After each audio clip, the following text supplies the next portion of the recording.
Kapil sir, ये overnight जो हम इतना बाइंग कर लेते हैं विदाउट हेज और हमारा ऐसा कैपिटल वाइप आउट हो सकता है, लोगों का हुआ है।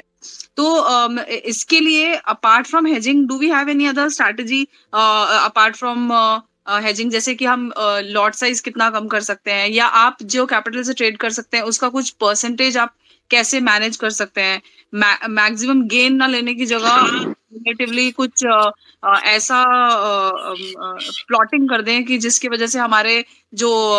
लॉसेस है वो बहुत बहुत बेयर मिनिमम रहे और मिनिमाइज हो जाएं। इसके लिए कुछ strategy if you can suggest, Kapil sir. देखो, मेरा तो इसमें सिंपल से जो मैं करता हूँ मेरे अकाउंट में, मैं बता देता हूँ कि मेरा सिंपल सा वो है कि किसी भी वर्स्ट के सिनारियो में कभी भी हो सकता है, दुनिया में रातों रात बम फट सकते हैं, फूल नहीं बरस सकते, ठीक है। सो वो हो कभी भी सकता है। सो मैं उसके लिए पर्सनली क्या करता हूँ, मैं नेकेड ऑप्शन बेचता हूँ कुछ कुछ क्वांटिटी में, लेकिन वो कुछ दूर का, जैसे मैंने बताया 2000 पॉइंट दूर का मैं हैज या 1000 पॉइंट दूर का मैं हैज बाई करता हूँ। तो मेरा उसमें लॉजिक क्या रहता है, मेनली मैं आयरन फ्लाई में करता हूँ, क्योंकि आयरन फ्लाई में बहुत ज़्यादा लॉस का प्रोबेबिलिटी नहीं रहता है कि अगर सर्किट भी लग जाएगा तो एक लिमिटेड लॉस आपको पता है कि भाई इतना मुझे आना है, वो पहले पता रहता है कि मैक्सिमम इतना हो सकता है। सो उसमें कोई क्वांटिटी मैं उसमें अच्छी क्वांटिटी करता हूँ। फिर मैं क्या करता हूँ, ओवरनाइट मुझे दूर दूर के ऑप्शन में बेच के जाता हूँ, मैं टू फ्राइंग में बेचता हूँ, मुझे वो उससे पैसा बनता भी है, ऐसा नहीं है। सो मैं, लेकिन एक दिमाग में हमेशा एक फिगर रहता है कि if I am doing trading with 1 CR capital, so मैं अगर मेरा 5% या 10% भी किसी वर्स्ट के सिनारियो में उड़ा, सर्किट से पहले नहीं, सर्किट से पहले नहीं उड़ेगा, कि अगर सर्किट कभी लगा बाजार में ओवरनाइट की, अगले दिन सुबह उठते सर्किट लग गया, सो मेरा अगर 5-10% कैपिटल भी चला गया, वो वंस इन वाइल होता है, साल 2 साल 5 साल में कभी एक बार सर्किट लगेंगे, प्रोबेबिलिटी, और लगने को चाहे कल ही लग जाए, परसों फिर लग जाए, दैट्स अ डिफरेंट थिंग।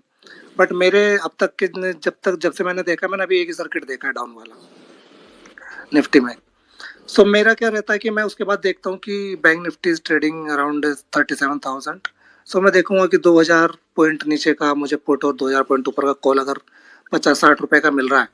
सो मैं उसको क्वांटिटी सेल कर दूंगा। अगर मैं 1 CR से कर रहा हूँ तो मेरा सिंपल सा रूल है, मैं 1000 क्वांटिटी करूंगा,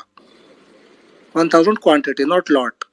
1000 क्वांटिटी का मेरा लॉजिक क्या है कि अगर मैं 1000 पॉइंट दूर भी हेज दोनों तरफ बाई कर रहा हूँ, ऊपर तो कोई दिक्कत ही नहीं होती, अपर सर्किट लगना नेक्स्ट टू इम्पॉसिबल है, रातों रात लगने को प्रोबेबिलिटी लग सकती है, बट उसकी प्रोबेबिलिटी बहुत ही ज्यादा रेयर है।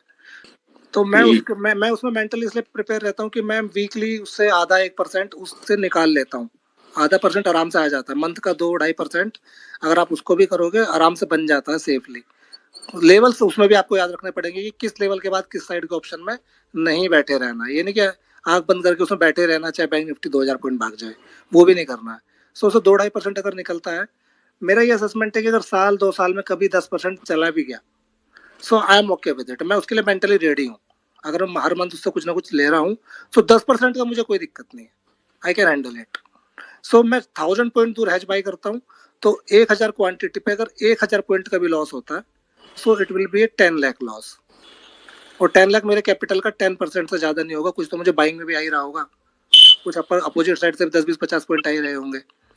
तो मेरा सिंपल सा रूल है, अगर सर्किट 10% का लगता है तो मेरे कैपिटल का किसी भी वर्स्ट के सिनारियो में 10% से ऊपर नहीं जाना चाहिए,